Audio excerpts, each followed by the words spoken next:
ನೋಡಿ ವೀಕ್ಷಕರೇ, ನಮಗೆ ಸ್ವಾತಂತ್ರ್ಯ ಸಿಕ್ಕಿ 78 ವರ್ಷವಾಗ್ತಾ ಇದೆ. ಆದರೂ ಕೂಡ ಆ ಊರಿನ ಜನ ಮೂಲ ಸೌಕರ್ಯಗಳೇ ಇಲ್ಲದೆ ಬದುಕ್ತಾ ಇದ್ದಾರೆ. ಆ ಬಗ್ಗೆ ನಿಮ್ಮ ರಿಪಬ್ಲಿಕ್ ಕನ್ನಡ ಧ್ವನಿಯನ್ನ ಎತ್ತಿತ್ತು. ನಾವು ಸುದ್ದಿಯನ್ನ ಮಾಡಿದ್ದೇ ತಡ ಈ ವಿಚಾರ ಪರಿಷತ್ನಲ್ಲಿ ಪ್ರಸಾರವಾಗಿದೆ.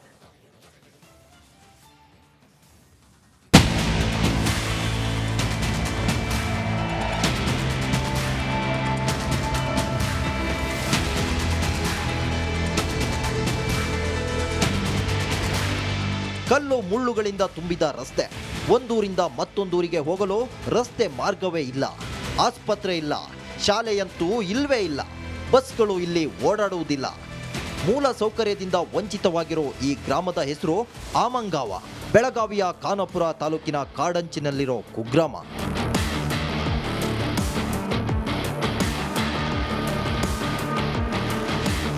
ಕಾಡಂಚಿನಲ್ಲಿರೋ ಕುಟುಂಬಗಳ ಕಣ್ಣೀರ ಬಗ್ಗೆ ರಿಪಬ್ಲಿಕ್ ಕನ್ನಡ ಸುದ್ದಿ ಮಾಡಿತ್ತು. ನಮ್ಮ ಈ ವರದಿ ಬಿಗ್ ಇಂಪ್ಯಾಕ್ಟ್ ಆಗಿದೆ. ವಿಧಾನ ಪರಿಷತ್ನಲ್ಲಿ ಕಾಡಂಚಿನ ಜನರ ಸಂಕಷ್ಟವನ್ನ ಬಿಜೆಪಿ ಎಂಎಲ್ಸಿ ಕೇಶವ ಪ್ರಸಾದ್ ಪ್ರಸ್ತಾಪಿಸಿದ್ರು. ಶೂನ್ಯ ವೇಳೆಯಲ್ಲೇ ರಿಪಬ್ಲಿಕ್ ಕನ್ನಡ ವರದಿ ಬಗ್ಗೆ ಪ್ರಸ್ತಾಪ ಮಾಡಿದ್ರು.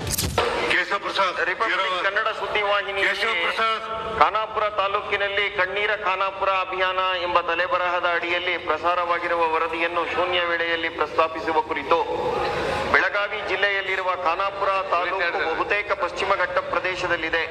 ರಿಪಬ್ಲಿಕ್ ಕನ್ನಡ ನಿರಂತರ ವರದಿ ಬೆನ್ನಲ್ಲೇ ಸರ್ಕಾರ ಎಚ್ಚೆತ್ತುಕೊಂಡಿದೆ. ಸುದ್ದಿ ಪ್ರಸಾರ ಆಗ್ತಿದ್ದಂತೆ ಖಾನಾಪುರಕ್ಕೆ ಸಚಿವ ಈಶ್ವರ್ ಖಂಡ್ರೆ ಭೇಟಿ ನೀಡಿದ್ದಾರೆ. ಕಾಡಂಚಿನ ಗ್ರಾಮಗಳ ಜನರನ್ನ ಸ್ಥಳಾಂತರಿಸಿ ಪುನರ್ವಸತಿ ಕಲ್ಪಿಸುವುದಾಗಿ ಭರವಸೆ ನೀಡಿದ್ದಾರೆ. ಅವರಿಗೆ ಎಲ್ಲ ಮೂಲ ಸೌಕರ್ಯಗಳನ್ನು ಕೊಡುವಂಥದ್ದು ಮತ್ತು ಇವತ್ತು ಅವರಿಗೇನು ರಾಜ್ಯ ಮತ್ತು ಕೇಂದ್ರ ಸರ್ಕಾರದ ಒಂದು ಪರಿಹಾರ ಕೊಡುವಂಥ ಒಂದು ಸುತ್ತೋಲೆ ಇದೆ. ಅದ್ರ ಪ್ರಕಾರ ಪ್ರತಿ ಪರಿವಾರಕ್ಕೆ 15 ಲಕ್ಷ ರೂಪಾಯಿ ನಾವು ಕೊಟ್ಟು ಸ್ವಯಂ ಪ್ರೇರಿತವಾಗಿ ಸ್ಥಳಾಂತರಕ್ಕೆ ಸಮ್ಮತಿ ನೀಡಲು ಮನವಿ ಮಾಡಿದ್ದು ತಲಾ 15 ಲಕ್ಷ ಅನುದಾನ ಕೊಡುತ್ತೇವೆ ಅಂತ ಖಂಡ್ರೆ ಹೇಳಿದ್ದಾರೆ.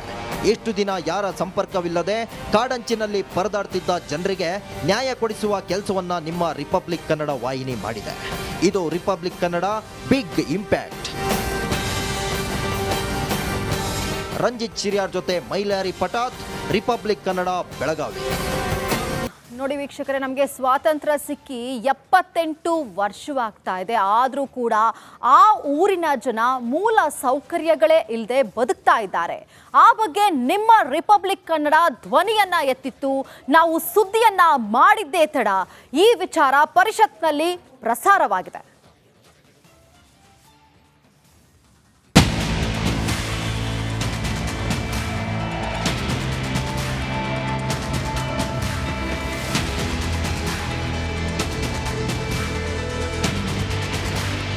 ಕಲ್ಲು ಮುಳ್ಳುಗಳಿಂದ ತುಂಬಿದ ರಸ್ತೆ.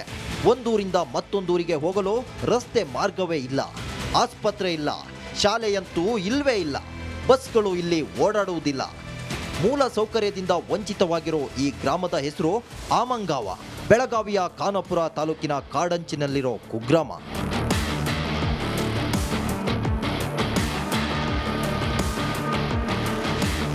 ಕಾಡಂಚಿನಲ್ಲಿರೋ ಕುಟುಂಬಗಳ ಕಣ್ಣೀರ ಬಗ್ಗೆ ರಿಪಬ್ಲಿಕ್ ಕನ್ನಡ ಸುದ್ದಿ ಮಾಡಿತ್ತು. ನಮ್ಮ ಈ ವರದಿ ಬಿಗ್ ಇಂಪ್ಯಾಕ್ಟ್ ಆಗಿದೆ. ವಿಧಾನ ಪರಿಷತ್ನಲ್ಲಿ ಕಾಡಂಚಿನ ಜನರ ಸಂಕಷ್ಟವನ್ನ ಬಿಜೆಪಿ ಎಂಎಲ್ಸಿ ಕೇಶವ ಪ್ರಸಾದ್ ಪ್ರಸ್ತಾಪಿಸಿದ್ರು.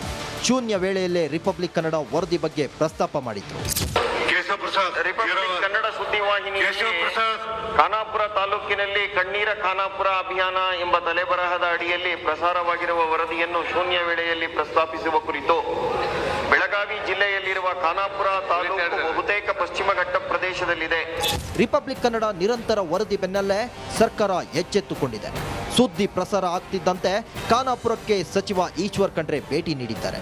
ಕಾಡಂಚಿನ ಗ್ರಾಮಗಳ ಜನರನ್ನ ಸ್ಥಳಾಂತರಿಸಿ ಪುನರ್ವಸತಿ ಕಲ್ಪಿಸುವುದಾಗಿ ಭರವಸೆ ನೀಡಿದ್ದಾರೆ. ಅವರಿಗೆ ಎಲ್ಲ ಮೂಲ ಸೌಕರ್ಯಗಳನ್ನು ಕೊಡುವಂಥದ್ದು ಮತ್ತು ಇವತ್ತು ಅವರಿಗೇನು ರಾಜ್ಯ ಮತ್ತು ಕೇಂದ್ರ ಸರ್ಕಾರದ ಒಂದು ಪರಿಹಾರ ಕೊಡುವಂಥ ಒಂದು ಸುತ್ತೋಲೆ ಇದೆ. ಅದ್ರ ಪ್ರಕಾರ ಪ್ರತಿ ಪರಿವಾರಕ್ಕೆ 15 ಲಕ್ಷ ರೂಪಾಯಿ ನಾವು ಕೊಟ್ಟು ಸ್ವಯಂ ಪ್ರೇರಿತವಾಗಿ ಸ್ಥಳಾಂತರಕ್ಕೆ ಸಮ್ಮತಿ ನೀಡಲು ಮನವಿ ಮಾಡಿದ್ದು ತಲಾ 15 ಲಕ್ಷ ಅನುದಾನ ಕೊಡುತ್ತೇವೆ ಅಂತ ಖಂಡ್ರೆ ಹೇಳಿದ್ದಾರೆ. ಎಷ್ಟು ದಿನ ಯಾರ ಸಂಪರ್ಕವಿಲ್ಲದೆ ಕಾಡಂಚಿನಲ್ಲಿ ಪರದಾಡ್ತಿದ್ದ ಜನರಿಗೆ ನ್ಯಾಯ ಕೊಡಿಸುವ ಕೆಲಸವನ್ನ ನಿಮ್ಮ ರಿಪಬ್ಲಿಕ್ ಕನ್ನಡ ವಾಹಿನಿ ಮಾಡಿದೆ. ಇದು Republic Kannada big impact. Ranjith Shiriyar ಜೊತೆ ಮೈಲಾರಿ ಪಟಾತ್, ರಿಪಬ್ಲಿಕ್ ಕನ್ನಡ, ಬೆಳಗಾವಿ.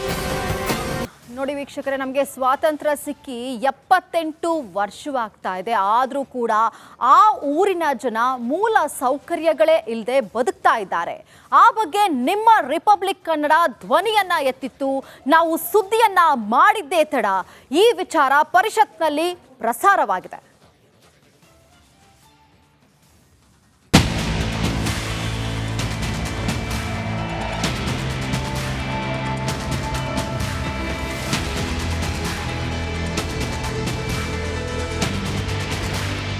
ಕಲ್ಲು ಮುಳ್ಳುಗಳಿಂದ ತುಂಬಿದ ರಸ್ತೆ. ಒಂದೂರಿಂದ ಮತ್ತೊಂದೂರಿಗೆ ಹೋಗಲು ರಸ್ತೆ ಮಾರ್ಗವೇ ಇಲ್ಲ. ಆಸ್ಪತ್ರೆ ಇಲ್ಲ, ಶಾಲೆಯಂತೂ ಇಲ್ವೇ ಇಲ್ಲ. ಬಸ್ಗಳು ಇಲ್ಲಿ ಓಡಾಡುವುದಿಲ್ಲ. ಮೂಲ ಸೌಕರ್ಯದಿಂದ ವಂಚಿತವಾಗಿರೋ ಈ ಗ್ರಾಮದ ಹೆಸರು ಆಮಂಗಾವ.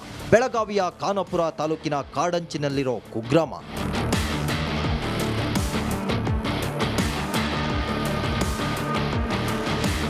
ಕಾಡಂಚಿನಲ್ಲಿರೋ ಕುಟುಂಬಗಳ ಕಣ್ಣೀರ ಬಗ್ಗೆ ರಿಪಬ್ಲಿಕ್ ಕನ್ನಡ ಸುದ್ದಿ ಮಾಡಿತ್ತು. ನಮ್ಮ ಈ ವರದಿ ಬಿಗ್ ಇಂಪ್ಯಾಕ್ಟ್ ಆಗಿದೆ. ವಿಧಾನ ಪರಿಷತ್ನಲ್ಲಿ ಕಾಡಂಚಿನ ಜನರ ಸಂಕಷ್ಟವನ್ನ ಬಿಜೆಪಿ ಎಂಎಲ್ಸಿ ಕೇಶವ್ ಪ್ರಸಾದ್ ಪ್ರಸ್ತಾಪಿಸಿದ್ರು. ಶೂನ್ಯ ವೇಳೆಯಲ್ಲೇ ರಿಪಬ್ಲಿಕ್ ಕನ್ನಡ ವರದಿ ಬಗ್ಗೆ ಪ್ರಸ್ತಾಪ ಮಾಡಿದ್ರು.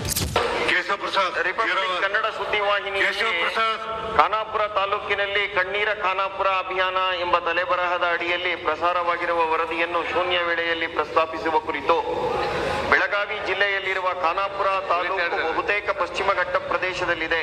ರಿಪಬ್ಲಿಕ್ ಕನ್ನಡ ನಿರಂತರ ವರದಿ ಬೆನ್ನಲ್ಲೇ ಸರ್ಕಾರ ಎಚ್ಚೆತ್ತುಕೊಂಡಿದೆ.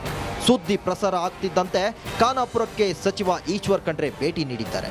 ಕಾಡಂಚಿನ ಗ್ರಾಮಗಳ ಜನರನ್ನ ಸ್ಥಳಾಂತರಿಸಿ ಪುನರ್ವಸತಿ ಕಲ್ಪಿಸುವುದಾಗಿ ಭರವಸೆ ನೀಡಿದ್ದಾರೆ. ಅವರಿಗೆ ಎಲ್ಲ ಮೂಲ ಸೌಕರ್ಯಗಳನ್ನು ಕೊಡುವಂಥದ್ದು ಮತ್ತು ಇವತ್ತು ಅವರಿಗೇನು ರಾಜ್ಯ ಮತ್ತು ಕೇಂದ್ರ ಸರ್ಕಾರದ ಒಂದು ಪರಿಹಾರ ಕೊಡುವಂಥ ಒಂದು ಸುತ್ತೋಲೆ ಇದೆ.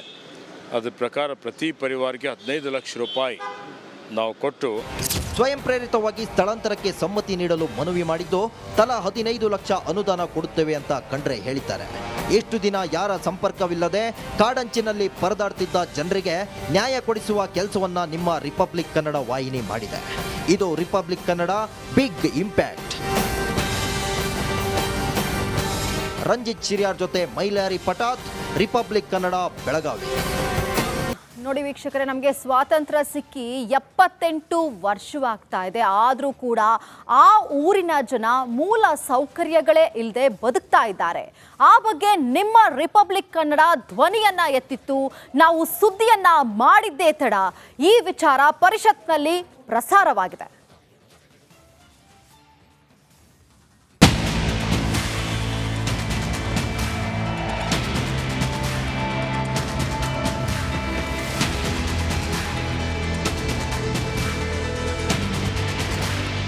ಕಲ್ಲು ಮುಳ್ಳುಗಳಿಂದ ತುಂಬಿದ ರಸ್ತೆ.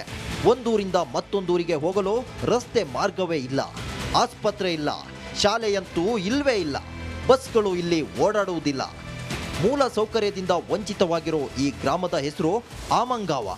ಬೆಳಗಾವಿಯ ಖಾನಾಪುರ ತಾಲೂಕಿನ ಕಾಡಂಚಿನಲ್ಲಿರೋ ಕುಗ್ರಾಮ.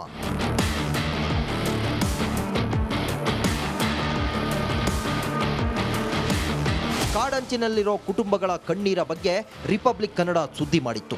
ನಮ್ಮ ಈ ವರದಿ ಬಿಗ್ ಇಂಪ್ಯಾಕ್ಟ್ ಆಗಿದೆ. ವಿಧಾನ ಪರಿಷತ್ನಲ್ಲಿ ಕಾಡಂಚಿನ ಜನರ ಸಂಕಷ್ಟವನ್ನ ಬಿಜೆಪಿ ಎಂಎಲ್ಸಿ ಕೇಶವ್ ಪ್ರಸಾದ್ ಪ್ರಸ್ತಾಪಿಸಿದ್ರು.